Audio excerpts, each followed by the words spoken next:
quick update. Today is day 8 and my broccoli microgreens have been under T5 lights for 8 days. 10 hours each day on a timer. And around 50 to 60% relative humidity, with temperatures going down between 12 to as high as 20 degrees. So not the best ideal temperature. But with that said, you can see one full 1020 microgreen broccoli tray ready to eat, ready to harvest for the majority. One very important thing to note from this, and perhaps your trays as well, is that there are different rates of growth for the microgreens. So you'll have different heights, perhaps even the ability to have multiple harvests, even with these brassicas, meaning just cut a little bit higher and allow the undergrowth of the microgreens to grow out, and eventually you'll have two. Also avoid cutting these areas that have been delayed due to some sort of stunted growth, such as clumpy soil.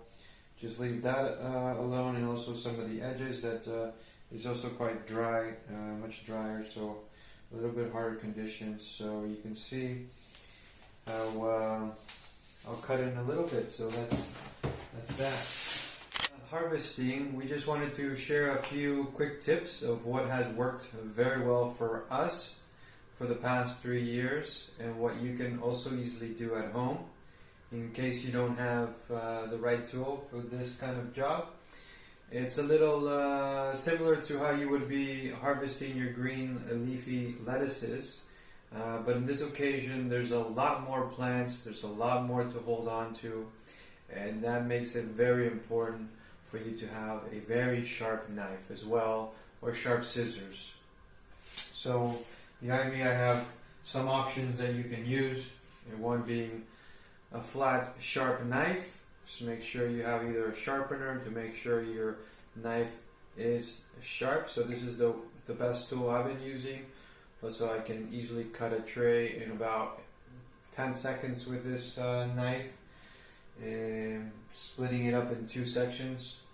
The next one is a smaller knife, also a flat sharp knife, really good for today, since we're only going to cut a small amount in between our meals. And then this third one is that of a little hook shape, so it's easy, especially for those tough grasses like wheatgrass. This has been very ideal for us. And the fourth one are some cutting scissors with a nice spring-loaded and also curved, so you pick up basically less soil.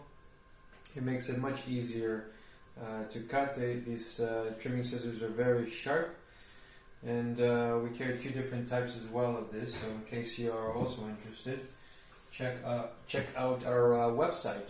And without further ado, we'll get started here, cutting off a small section. You're gonna start from one corner of the tray. You can decide where they're growing, let's say the tallest, where perhaps the third true leaf is growing from. This could be your indicator on where you want to start. Of course, not cutting everything, but just a small amount. Like I said, you can use your kitchen knife, such as this one, but today I'm going to use a smaller knife, more of a hand paring knife, and with my non-cutting hand I'm just going to grab a few microgreens here from the edge, lightly, not too much pressure, they're quite delicate. I'm going to slowly start cutting, and slowly also pulling with my non-cutting hand as I'm cutting. And you can see already just picked up a little bit of dirt, and that's what the scissors are also good for. Now you can see all these little microgreens that can be topped up on any dish, ready to eat. One of the healthiest foods in the world, conveniently grown, harvested from seed in only 8 days. Also, you can slowly, as you're cutting it, turn your tray to the other side as well, so you can continue your cutting, your harvesting. Here's some taller microgreens. Super healthy food we have for today. It's like a little forest in there. So as you can see, here's the small piece that I cut already. Just make sure it's not full of any cut microgreens. Clean it up a little bit, and that can easily go back. Of course, making sure you bottom water as much as possible. You can see already some roots coming out, but the majority of the broccoli tray is still in really good shape. Also inspect it for any sort of mold. Look if there's a lot of water in between. That could be a sign that mold is coming, so make sure you do ventilate in case there is too much moisture. Make sure that's prevented as much as possible, and that's why we're always bottom watering, also to reduce that humidity as well. After that, they can continue going under your lights, and you can continuously harvest and add it to your meal.